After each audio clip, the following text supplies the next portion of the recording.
Citroenas jau va įdėtas į Facebookus, ieškomas klientas, kuris nupirks jį ir turėtų atvažiuoti šiandien, paskambinti vienas dėl to Citroeno ir atvažiuoti apsižiūrėti.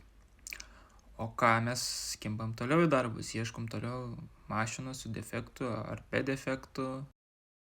Štai yra aukcionuose lietuviškuose tas slyva koinas. Aiški, lūpa va palūžus, salonas gyvas, viską, padangų duoda papildomai. Va, lūpa tik tai, kad galinė buferio palūžus, da ten parūdijimų skaičiau, kad yra. Techoda yra, tai paėmus iki 600 būtų pats tas, iki 700 už 1000.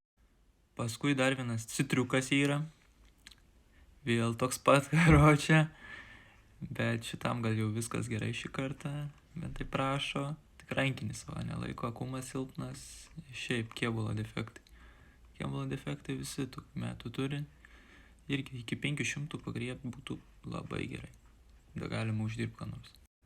Nu, ratau dar ir audinėlė, A4, bet sumoitota tai neblogai tikrai. Pasižymėjus šią avariją rimta.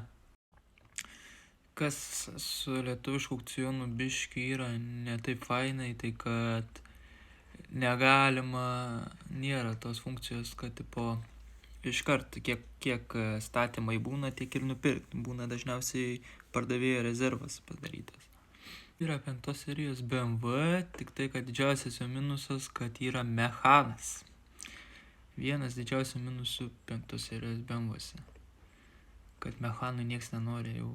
Jeigu jau komfortiškai įimi mašiną, tai įimi jau automatą ir važiuoji kaip lordas.